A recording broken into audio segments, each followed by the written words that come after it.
wholesaling, which is where you are negotiating with the homeowner, trying to get them to, 50 cents, 60 cents on the dollar, whatever the case may be. And you're having to go see nasty, filthy houses. And what you're going to find is that everybody is a wholesaler. So you're competing against everybody else. And you're having to negotiate on this house. And you have to not mark down the price for the repairs, which you really don't know how much the repairs are going to cost. You're just pulling them out of your rear. And you're competing against everybody. Whereas with lease options, especially the way I do them, there's no competition. You're not negotiating. You're getting the owner full price.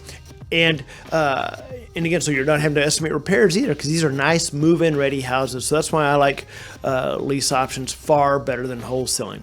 And again, I know some people that are incredibly successful that do $250,000 a month in wholesaling, and that's great. But it can beat you down very quickly starting off. That's for sure. So anyway, quick call there to Kenneth in Louisiana, and talked about the 1 Minute Millionaire that got me started in real estate. And again, going back to lease options and why I got started in lease options is after reading the 1 Minute Millionaire, I knew I wanted to get started in real estate, and I started looking at different niches out there in real estate.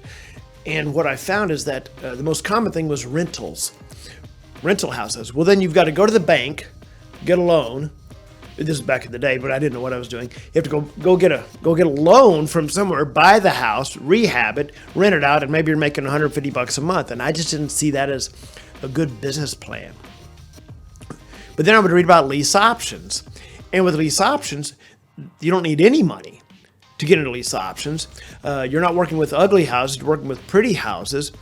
And again, nobody's competing with you because just very, very few people do lease options. And I think it's partly because they're just not talked about that much, or people just somehow think that they're this weird mystic thing, they don't understand it, when really lease options are probably the easiest thing to do in real estate. So that's what got me started in lease options. My first deal I found driving for dollars. I was literally just driving half a mile from the house, saw a house with a sign in the yard. It said for sale by owner. Called the owner up, boom, locked him up with a lease option. But again, that's how easy lease options are. Within 3 weeks of finding that house, I'd made $3,500. Again, this goes back to 2003. But that was the first deal. And at the end of the day, it's a matter of getting your first deal. Well, thanks for listening to another episode of the Lease Option Experience. I hope you got a lot of information out of that episode. Again, if you have any questions about lease options, email us questions@leasingtobuy.com. Again, that's questions@leasingtobuy.com. And again, if you haven't yet, subscribe to us on iTunes. Give us a thumbs up on any platform that you're listening to or watching us on. Again, questions@leasingtobuy.com. And if you haven't, again, go to leaseoptionclasses.com. Get all your free downloads, a lot of great information, including the steps of lease option, my lease option calculator, my seller price sheet, and even my comparison sheet.